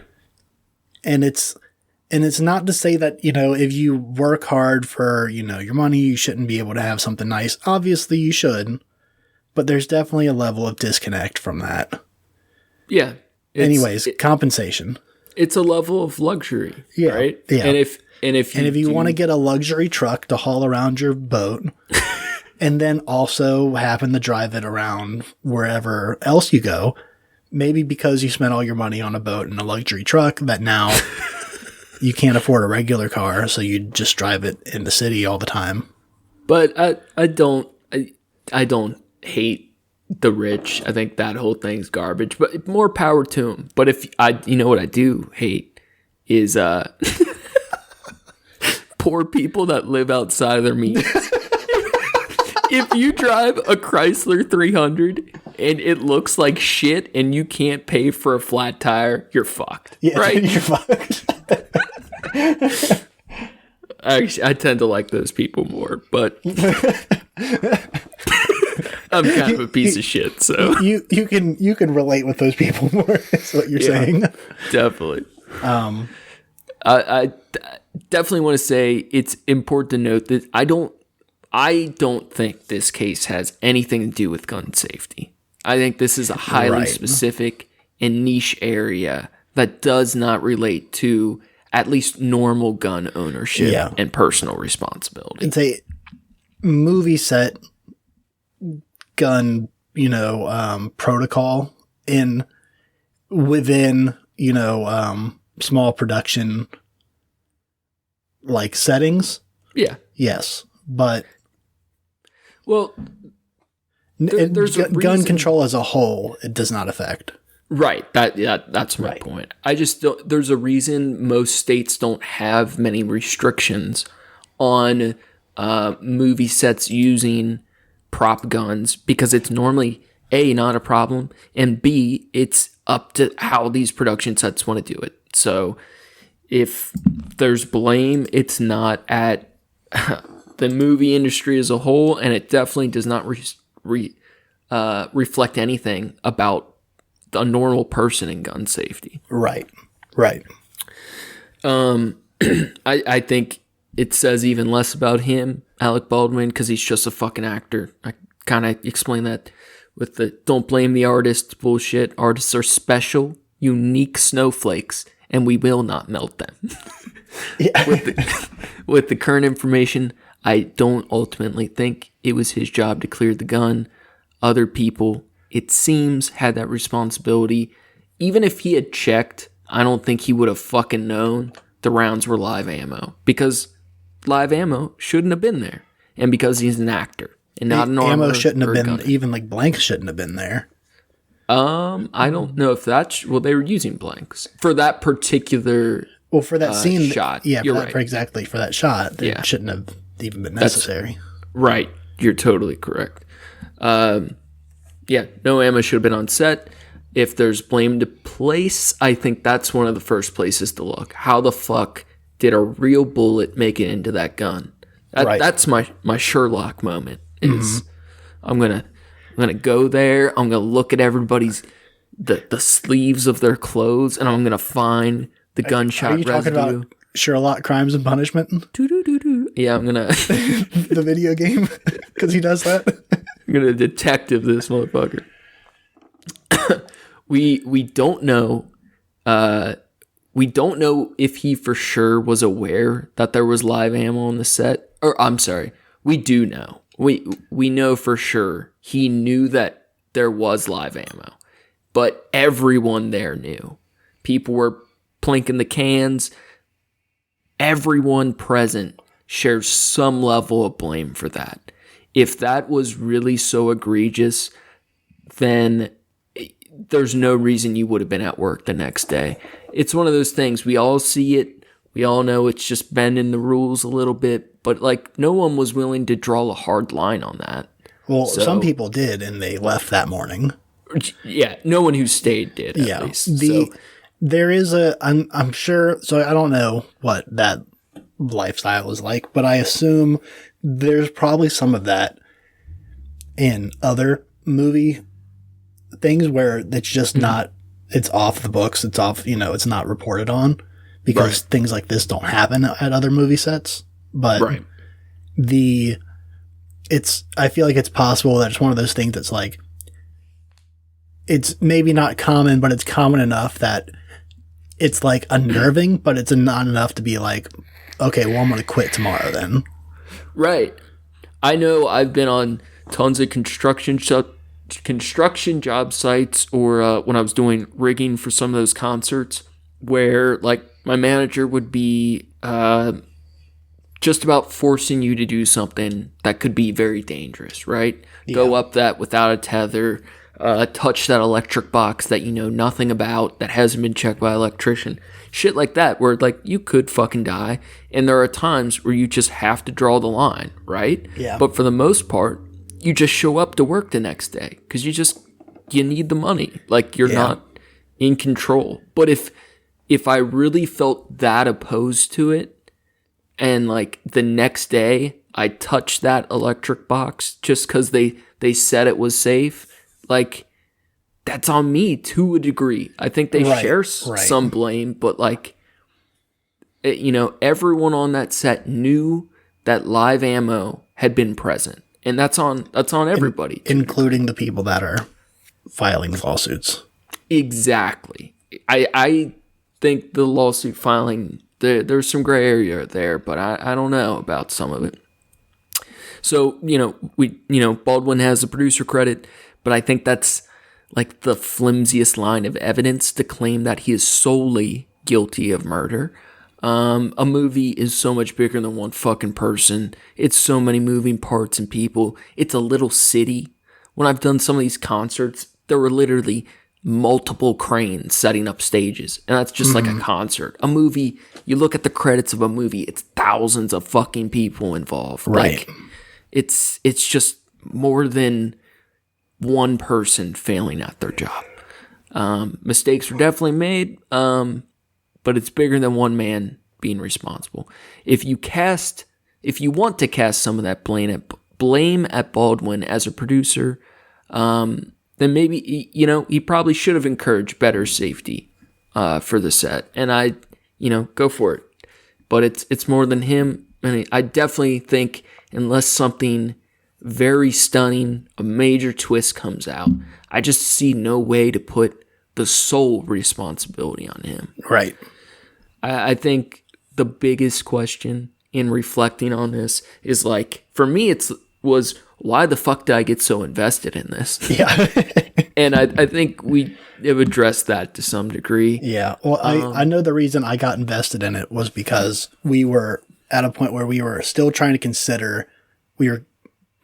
come up with episode ideas, and it came across my feed, and it was like, oh, that's a topic we can talk about. That's probably going to be some hot shit. Yeah. It's juicy as fuck. And for me, I think what really got me was the blame being put by him. Even if he was wrong, I don't like, regardless if it's in the media or in real life, I fucking hate bullies. Right. Like, I don't fucking know Alec Baldwin. I probably would think he's a douche too, but I don't like anything in the media like crucifying people. It's just gross. Yeah. And maybe that's slightly more altruistic than a lot of people's interests that wanted to crucify him, but it's still a bit of the gooseneck effect where you're staring at an accident. You know what I mean? Right. I definitely, I don't know. I think there's reasons to look at why any of us were interested, right? Right. I still think wanting to blame him is really stupid. I don't see how the people who want criminal charges pressed, I really think it's funny and just so goofy to think Baldwin going to prison would help anything. Right. It's definitely not paying a debt to society, except probably stealing a bunch of his money. And it's definitely not going to rehabilitate him. Yeah, and it's another one. It's like it's taxpayer money. And dude, think like what he went through is so terrible. Yeah, like he may never act again, but that's like the lowest level of consequence. Killing someone unintentionally without having like any reason in your heart to do it, just a pure accident like that would be horrifying. Yeah. Yeah. Just so bad. Between the shock and trauma of just a sudden instance like that, it's like I can't imagine it. I don't want to. Yeah, I've seen, they have reported that he has been communicating with the family, or that a lot of the crew seems to be in solidarity or understanding that, this wasn't intentional. But we're going to see how those things play out too. Because I wouldn't blame the families for being angry either, Right. It's definitely, it's not, unfortunately, there are people that think it's intentional, but I think more so it's knowing that it's not intentional, but somebody is responsible, or some people are responsible for this. Or even sometimes, I think even when in cases where no one may be directly responsible, right? If it is such a personal loss, it's still fair that someone needs to pay something. Yeah. Doesn't mean they need to pay everything, but that's such a... Because, no money in the world is going to bring that person back, but... Not at all. But sometimes, I feel like sometimes those lawsuits, court cases, even if the intention isn't to, like, imprison the person you think is responsible, it's almost like the only means you have to, like, publicly grieve for some people. Right. Like, some level of retribution or righteousness is what some people need to, I don't know, get through, I guess. And it's hard not to, want to point blame when you're angry, when you're frustrated. It's I'll blame anyone if impulse. I'm angry enough. Yeah. I don't care impulse. if they weren't there. I'll still blame people. This wouldn't have happened if you were here. Right. This is your fault. Yeah. This incident does bring to light the importance of proper movie set safety, but no one gives a fuck about that. I hope it encourages good changes, but whatever. It's just not a major problem in America today, and it's just compared to so many other things we got going on, it's just really low in the totem pole.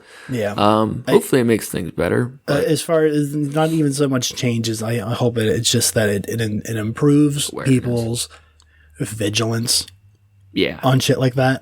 It's one of those. It's just it should be a thing that clicks in someone's head when they're working with firearms or something. They can just be one instance of this now where they're just like, remember what happened that one time on that set where a bunch of people were frustrated and whatever. And yeah, every so often, it's not that we deserve them, but sometimes we need tragic reminders. I really do believe that. I don't think it's fair or good, but I think it is just part of the human condition. Mm-hmm. I really do hope, I don't know if the incident will directly affect, but I really do hope for regarding the strikes and just general working conditions for people in general, but for the film industry, specifically entertainment industry, I hope, if anything, it is, another push towards that. Maybe if the strikes weren't going on because people were being treated so poorly, maybe it would have been less likely to occur, right? Mm-hmm. Yeah. I think in conclusion, just that what Baldwin and the crew had to witness, the traumatic death of their coworker is just something that they're going to have to live with, and that image is going to be stuck in their head forever. They're going to have to deal with that trauma, and any guilt they may have, they will have to face in their own way, for sure. Mm-hmm. I just don't think the public aspect of it helps anything. The scarlet letter, shaming, whatever, it's all nonsense. Right. I think that's it. I think we have defended our client. I would like to think we even the scales of justice a bit, and you can take off that journalist cap and then underneath it reveal another birdlaw hat. I got so many hats going, bro. I will say, fuck you, Alec Baldwin, and we expect that check in the mail any day. That's just to keep it neutral. Yeah. We do our civil duty and defend you in your name, and you give us a check. That's how it works. Bird law, baby. Bird law. Now, on a final thoughts, whatever, do you buy into any conspiracy or sabotage? Because there's going to be a ton of stupid dummy conspiracy YouTube videos and podcasts. You already know. Yeah. Big if true, but Big if true. No, I don't. That it seems to me like exactly the kind of thing that someone's lawyer would say if their client was probably most on the hook for murder. Yeah. I will acknowledge it is possible. I think part of her statement was that they had tried to clean up the scene before police got there. I see that as, I'll even go as far to say, fairly likely that someone tried to distance themselves from an accident. I see it as possible someone fiddled with the gun. Possible somebody put a real bullet on purpose. But I think nothing has shown that at all. Yeah. And I think it is much more likely that maybe someone fiddled with things, but it was still an accident and negligence. Yeah. And I think anyone who makes just material like encouraging that line of thinking is doing a disservice and just being shitty as fuck. Yeah. Lots of things are possible. I watched a debate on if we went to the moon today. Get some stupid, flat earth, dumb fuck. Their brain's flat as fuck. Their brains are as flat as they think the earth is. And lots of things are possible. It doesn't mean there's any, I don't know, validity to their opinions, right? Mm-hmm. Have you seen Inside Job? It sounds familiar, but it also sounds like a series on Netflix. It's about the deep state. Sounds like the type of movie I wouldn't make it all the way through. It's a you said series. It's animated? Yeah. It's a series. It's pretty good. It's like Rick and Morty humor. Really? Yeah. That sounds kind of fun, actually. Yeah, it's pretty good. It just sounded like another bank job Jason Statham movie that I would click on. Hey, don't talk shit on Jason Statham. Oh my god, dude. Fucking Tracy Morgan Crank was and excellent. Jason Statham. Oh my god. Crank was a bit of exception because it was conceptual. And I love. Are you going to talk shit about Transporter too? Yeah, it was probably one of my favorite movies when I was 7. That chick with the Mac 10 or Tech 9 was sexy as fuck. I love that movie. I haven't watched those ones in a while, but I did like the Transporter series.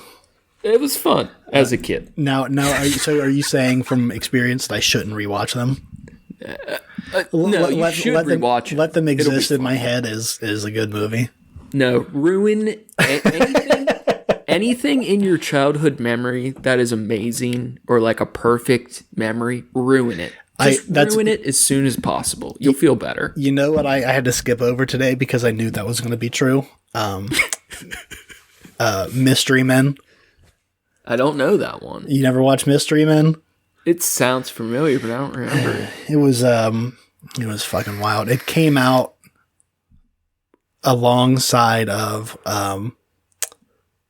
All Star by Smash Mouth, and in the music video for Smash Mouth features scenes from the movie and shit, or characters from the movie. Think about how different your life could have been if you didn't fall for Smash Mouth. Let me just throw that out there. I don't know.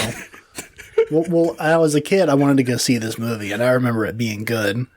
But I've heard many times since then that it's not good. You know what movie does hold up? What? It's Good Burger.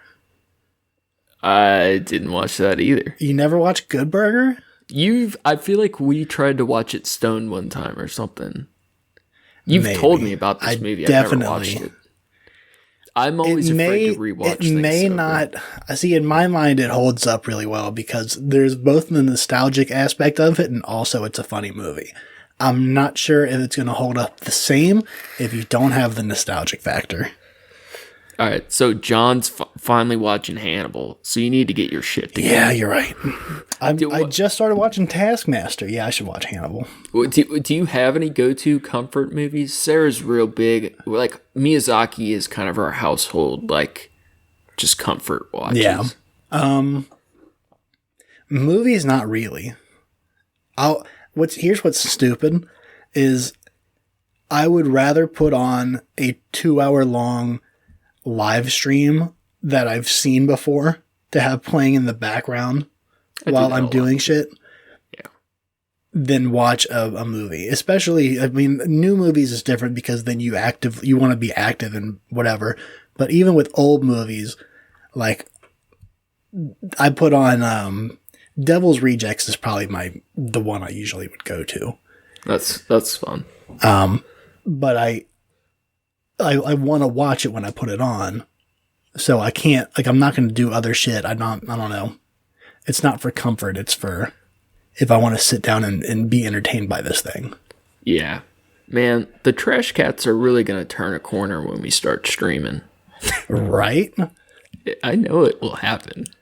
We just got to get to a certain Once level. we start getting paid. Yeah. Discord servers. I don't think we're ever going to get paid. No, I don't think so either. That's very much a joke. We have one Patreon, and it's my mom. To do chores, so just clean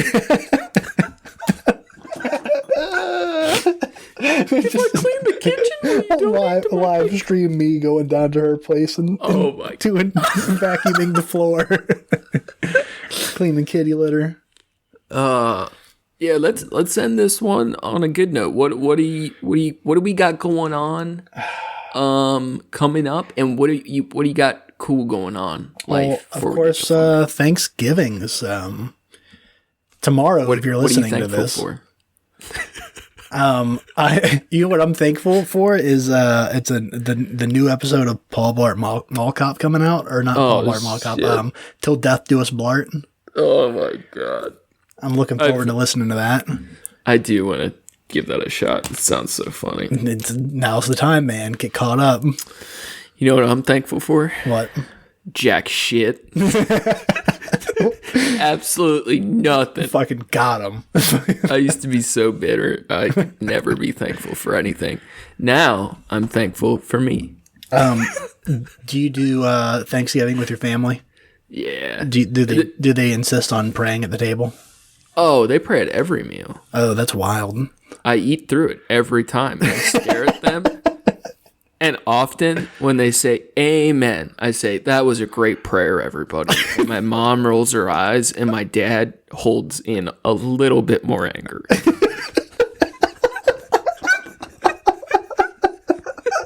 My sister laughs and my brother just doesn't even acknowledge it anymore.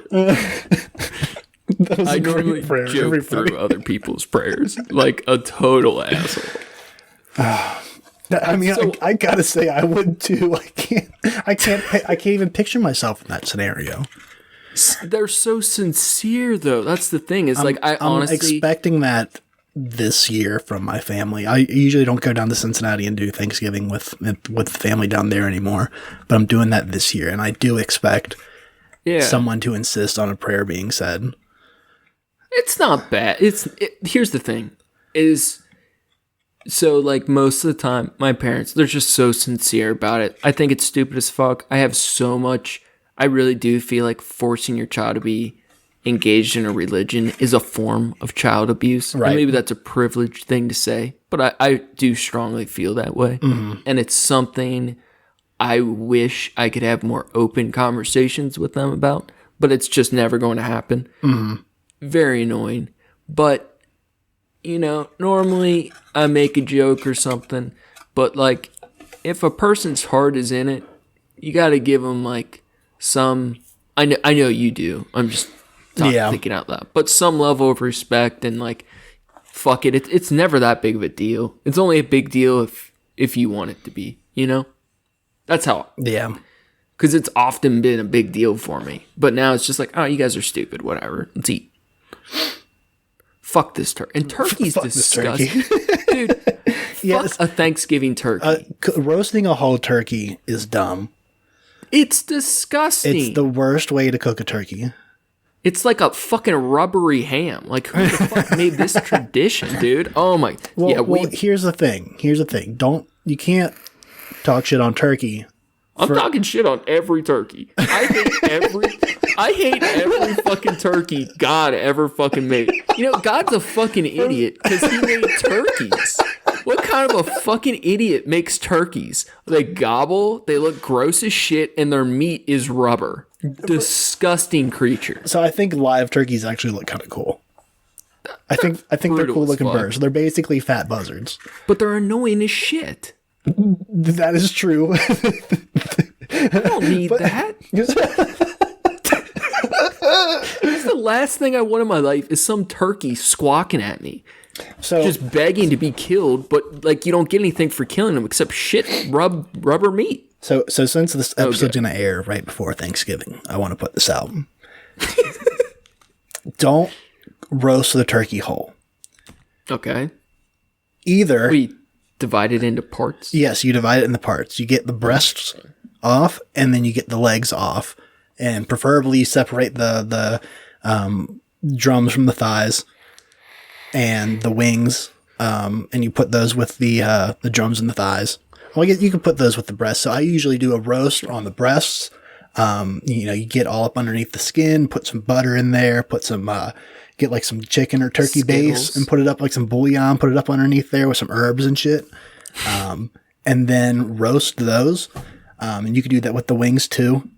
And then you take the legs and you put them in like a slow cooker with like a nice brown, like either brown ale or a stout or something. And you cook that shit up with like onions and mushrooms and herbs and shit.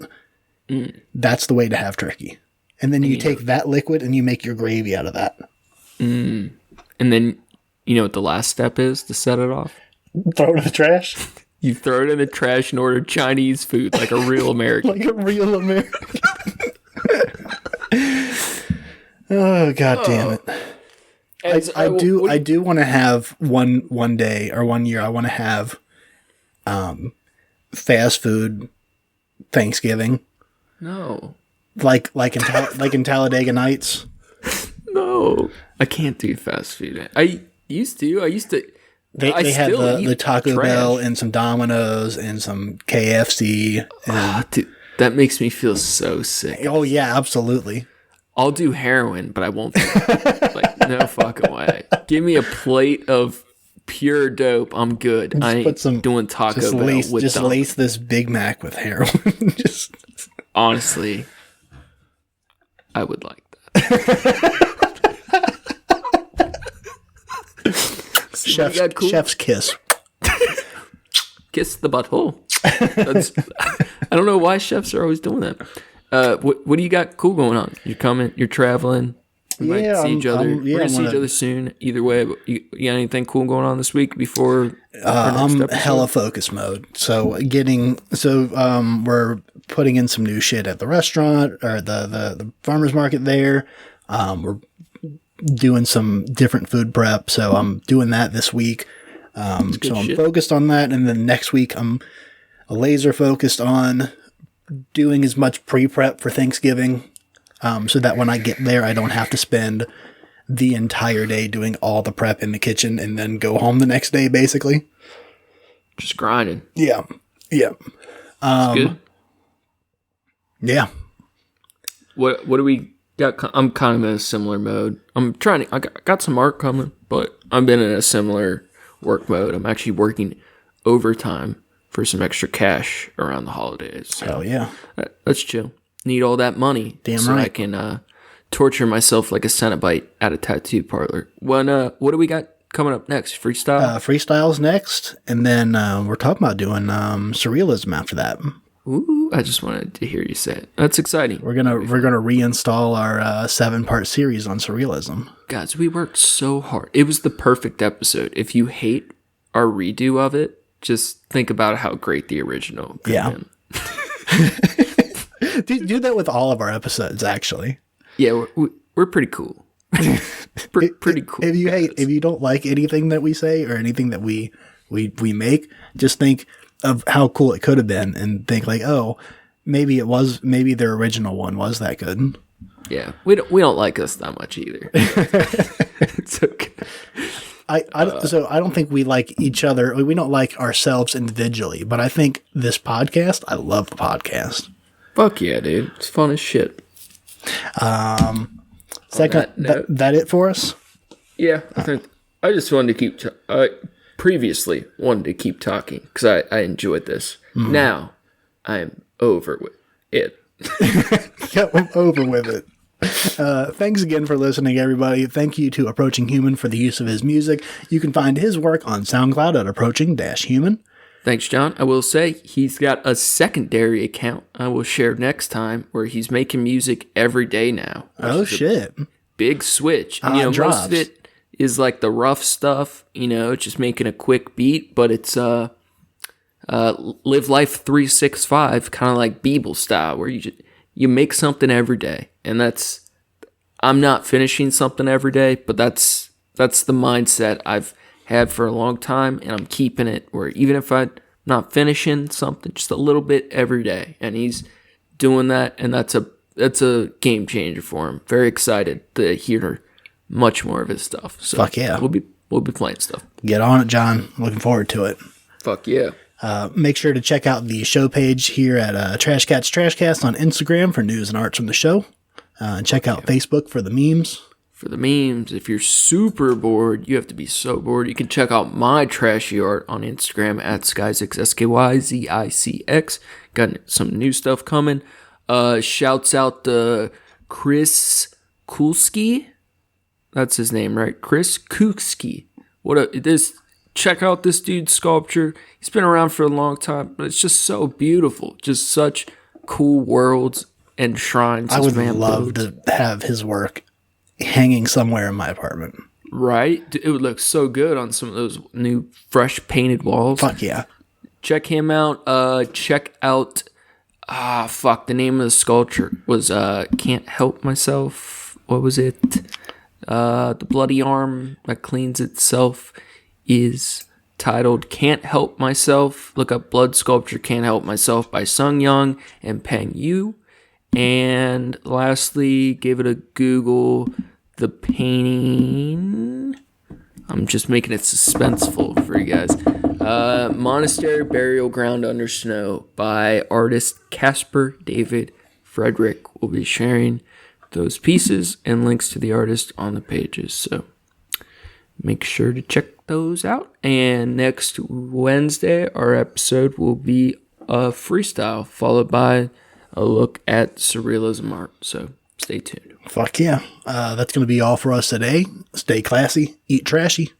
Go fast, eat trash. Come around.